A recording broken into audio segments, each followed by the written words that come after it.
সকাল সকাল ছাদে চলে এসেছি। না ছাদে চলে আসেনি, ঠাকুরের কাজ করতে আসলাম।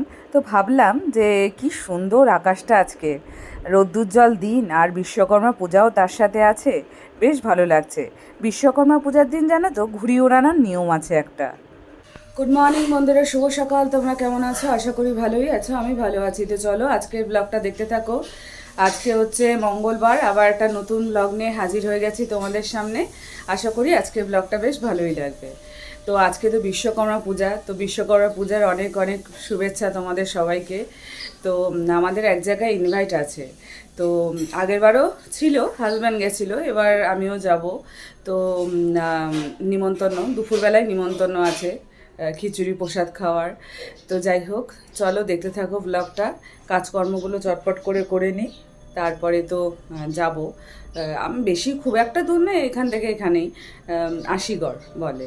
তো ওখানে এক দাদার বাড়িতে, মানে আমার হাজব্যান্ডের বন্ধু না, দাদাই বলতে পারো। তো ওই দাদার বাড়িতে আর কি পুজো, একসাথে কাজ করে।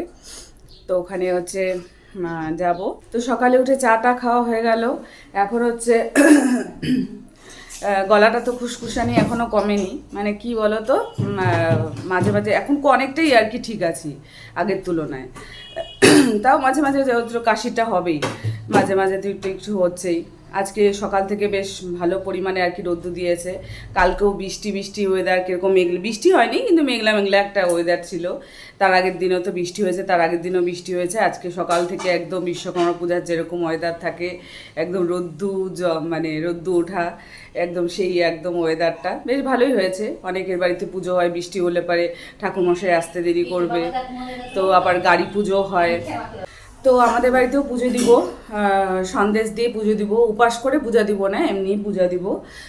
মানে সকালবেলা আজকে ভাতই খাবো, কারণ হচ্ছে যেহেতু হচ্ছে দুপুরবেলা আমাদের ইনভাইট আছে। তো রুটি ফুটি আর খেলাম না, গরমও পড়েছে। তো ওই জন্য অল্প করে, আমি তো অল্পই খাই সকালবেলায়, তো অল্প করেই খাবো। আর হচ্ছে ইনভাইট যেখানে আছে সেখানেও খিচুড়ি প্রসাদই হবে, তো সেজন্য ওখানেও যাব। তো দেখো বন্ধুরা, এই যে মশারি, এখনই হাজব্যান্ড উঠলো, তো ওর ওঠারই অপেক্ষা করছিলাম। তো আজকেও তো রান্নাবাড়ির ঝামেলা নেই, তো ওই জন্য হচ্ছে ও উঠলে পারে বিছানাটা উঠাবো। আবার যেহেতু যাবো এক জায়গায়, বললাম তোমাদেরকে, তো এখন চটপট করে বিছানাটা তুলে নিই। বাসি বিছানায় ফেলে রাখতে কীরকম একটা লাগে। তো আজকে পুজোর দিন, আরও ভাল লাগছে না। তো কতক্ষণে অস্থির অস্থির লাগছে, বেশিবার বললে আবার মানে রাগও হয়ে যাবে, ওই জন্য বেশিবার বলতেও পারছি না। তো এখন হচ্ছে উঠলো, ওঠার সাথে সাথে এখন হচ্ছে বিছানাটা তুলে নিই। এই মশারি এখন খুলবো। তো হচ্ছে খুলে তারপর বিছানা একদম পরিষ্কার পরিচ্ছন্ন করে নিব।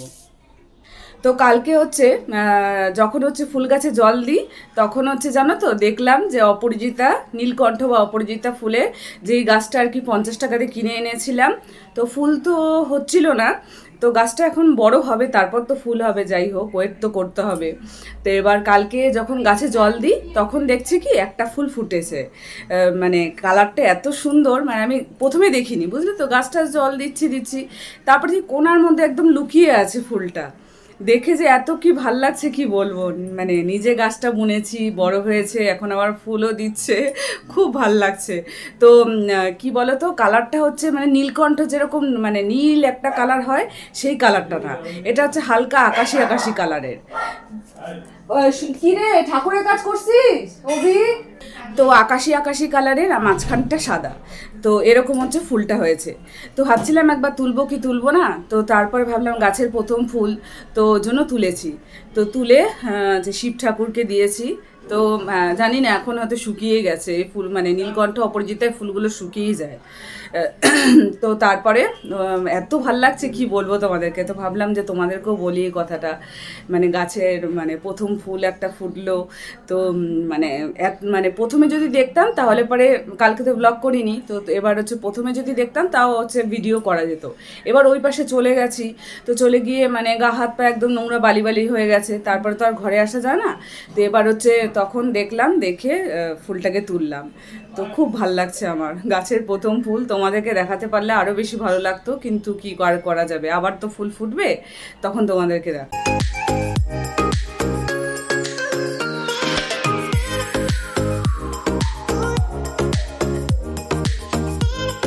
সকালে কি দিয়ে খেলাম বলো তো?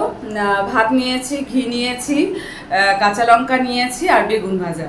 বেশ ভালো লাগলো বেগুন ভাজা দিয়ে ঘি দিয়ে খেতে।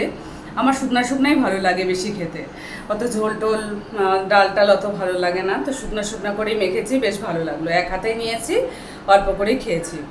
আর হাজব্যান্ড হচ্ছে কী দিয়ে খেলো বলো তো? ডিমের অমলেট, আলু ভাজা, ডাল। ডিমের অমলেট প্রথমে করা হয়নি, তো এবার হচ্ছে ডিমের অমলেট ছাড়া ও খাবে না, এটাই হচ্ছে ব্যাপার। তো পরের জন্য ডিমের অমলেট ওর জন্য করা হলো। আর আলু ভাজা করা হয়েছিল, ভাবছিলাম যে ডাল আর আলু ভাজা দিয়ে আর কি খাবে, তো খাবে তো না, তো সেজন্য ডিমের অমলেট করা হলো। তো যাই হোক, এখন গ্যাসও মুছে নিয়ে এসেছি। আজকে ঘুড়ি ওড়ানোর নিয়ম থাকলেও তো হচ্ছে আমরা তো ঘুড়ি উড়াই না, কিন্তু কয়েকজন ছোট্ট ছোট্ট বাচ্চা কাচ্চা ছেলেমেয়েগুলোকে দেখলাম ছাদের থেকে যে তারা আর কি ঘুড়ি উড়াচ্ছে। তো সেটা দেখে মনে পড়লো যে আজ তো বিশ্বকর্মা পূজা, আজ তো অনেকেই ঘুড়ি ওড়ায়। তো আর কদিন দুর্গা পূজার আর কদিন মাত্র আছে না, বিশ্বকর্মা পূজাটা চলে আসলেই মনে হয় আর কিছুদিন বাদেই আর কি হচ্ছে দুর্গা পূজা চলে আসবে। দুর্গা পূজাটা আসার আগেই আনন্দ লাগে, কিন্তু কি বলো তো, চলে আসলে মনে হয় টুকটুক করে 4টা দিন যে কীভাবে পার হয়ে যায় মানে বলাই যায় না। তো মনে হয় আরও কিছুদিন থাকলে ভালো হয়। আজ যেহেতু বিশ্বকর্মা পূজা, সেজন্য হচ্ছে লাড্ডু দিয়ে পূজা দিচ্ছি।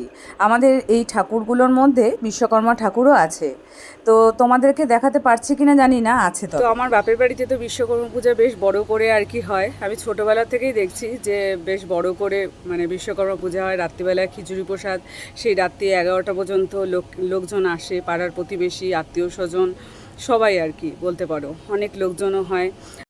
তো আমি তো আগে যখন বিয়ের আগের কথাই বলছি, প্রসাদ দিতাম সবাইকে বেড়ে বেড়ে। তারপরে হচ্ছে যাই হোক, পূজার কাজকর্ম উপাস থেকে যেটুকু করার সেটুকু করতাম। আমাদের যজ্ঞ করে পুজো হয়। আর সকালবেলা না মানে আশেপাশে বাড়ির যাদের গাড়ি আছে, তো সেটা দেখতে খুব ভালো লাগে। কি বলো তো, গাড়ির একদম লাইন হয়ে যায়, 4 চাকা 2 চাকা বলো, সব একদম মানে পরপর সাজানো আর কি। আমাদের ঠাকুরমশাই পুজো করবে। তো আমাদের বাড়িতে আমাদের মানে ওইটুকু এলাকার মধ্যে মানে আমাদের গলিটাতে আর কি, বাপের বাড়ির কথা বলছি, তো ওখানে আমাদের বাড়িতেই পুজো হয়। আর কারো বাড়িতে হয় কি না জানি না। তো কাছাকাছি হলে পারে এই একটা সুবিধা, ধরো সকালবেলা করে গেলাম, কাজ টাজ আর কি মার সাথে জোগাড় জান্তি করে টোরে প্রসাদ তোসাদ খেয়ে চলে আসলাম। কিন্তু আজকে আবার হচ্ছে আরেকটা নিয়ম আছে, ভাদ্র মাসে লাস্টে আর কি থাকা যায় না, মানে তাহলে শ্রাবণ মাসেও আর কি লাস্টের দিনকা থাকতে হয়, এরকম একটা নিয়ম আছে। তাহলে ভাদ্র মাসের মানে লাস্টের দিনকা থাকা যায়। তো যাই হোক, তো এরকম তো আছেই। তো এবার হচ্ছে সে আবার গেলে পারে থাকতেও ইচ্ছা করে, তো ধরো থাকবো, আবার হচ্ছে মানে আজকে তো থাকা যায় না। তো এবার শিলিগুড়ি জলপাইগুড়ি খুব একটা ডিফারেন্স না হলেও তাও তো ডিফারেন্স তো আছেই, খুব তো কাছে না, চট করে গেলাম চট করে চলে আসলাম, এই জন্যই যাওয়া হয় না। তো বন্ধুরা এখন হচ্ছে যাচ্ছি, হাজব্যান্ড আগে আগে আছে, আমি পেছনে পেছনে। তো হচ্ছে রেডি টেডি হলাম, হয়ে গরম তো ভালোই লাগছে।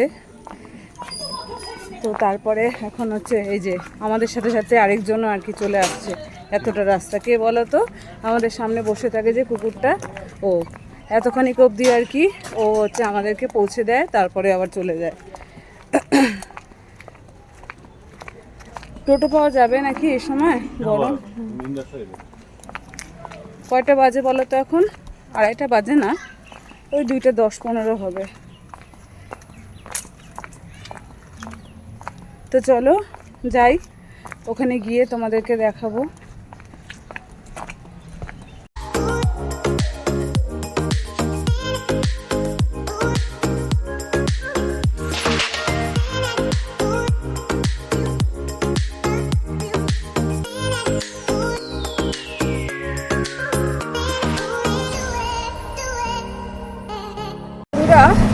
মানে গরম ভিড়ও আছে, মানে আমাদের বাড়ি থেকে এতটুকু জায়গা হেঁটে আসলাম, তাতেই প্রচণ্ড পরিমাণে আর কি গরম লাগছে। যাই হোক, কালকে ওয়েদারটা ভালো ছিল, তো আজকের ওয়েদারটা বেশ ভালো, গরম লাগছে। খুব যে গরম সেটা না, কিন্তু তাও গরম তো লাগছে। তো চলো এখন টোটোতে উঠে পড়েছি, দাদার বাড়িতে চলেই এসেছি, এসেই বিশ্বকর্মা ঠাকুরকে দর্শন করে নিলাম। তো দর্শন করে অনেকক্ষণ ধরে প্রণাম করে নিলাম, হ্যাঁ বেশ অনেকক্ষণ ধরেই প্রণাম করেছি। তো প্রণাম করে বেশ ভালো লাগলো, ঠাকুরের মুখটা এত সুন্দর না, আমার খুব ভালো লাগলো। আর পাশে বিশ্বকর্মা যে লেখাগুলো, এগুলো বেশ ভালো লাগে। আমাদের বাড়িতেও তো পুজো হয়, এই মানে গোল গোল এগুলোকে কি বলে আমি ঠিক জানি না, কিন্তু এগুলো আমাদের বাড়িতেও দেয়, তো বেশ ভালো লাগে। আর দেখো দাদার মানে দোকান ঘরই বলতে পারো, এখানে কত মেশিন, প্রেসের এগুলো মেশিন, মানে ছাপাখানার যেগুলো মেশিন হয় সেই মেশিনগুলোই দাদার এখানে। দাদার তো প্রেস আছে, তো সেজন্য হচ্ছে এই মেশিনগুলো কি ভারী ভারী, মানে কি বলবো, আমি অনেকক্ষণ ধরে আর কি দেখছি। তারপর খিচুড়ি প্রসাদ খেলাম, তো খেয়ে এবার হচ্ছে বাড়ির উদ্দেশ্যে রওনা দিয়েছি। অনেকক্ষণ গল্পও করলাম অনেকক্ষণ ধরে। তো সব জায়গায় তো আর ব্লগ করা যায় না, তো সেজন্য যতটুকু পেরেছি ততটুকুই করেছি, আর করলাম না। তো যাই হোক, দেখো এখন হচ্ছে আমরা টোটো ধরে নিয়েছি, এখন বাড়ির উদ্দেশ্যে রওনা দিচ্ছি। আজকের ব্লগটা আমি এখানেই শেষ করে দিচ্ছি। ভালো লাগলে অবশ্যই লাইক কমেন্ট সাবস্ক্রাইব করতে ভুলো না। পাশে থেকেও বড়োদেরকে জানাই অনেক অনেক প্রণাম, আর ছোটোদেরকে জানাই অনেক অনেক ভালোবাসা জানিয়ে আজকের ব্লগটা আমি এখানেই শেষ করে দিচ্ছি। কালকে আবার দেখা হবে নতুন দিনের নতুন সকালে। ততক্ষণ অবধি তোমরা সুস্থ থেকো, ভালো থেকো, গুড নাইট। তো এখনই গুড নাইট বলে নিলাম। আর কি বলো তো, আর ব্লগটাকে বেশি বড় করলাম না, তো অনেকটাই বড় হয়েছে মোটামুটিভাবে, যতটুকু পেরেছি ততটুকুই তোমাদেরকে দেখিয়েছি। বেশ ভালো লাগলো।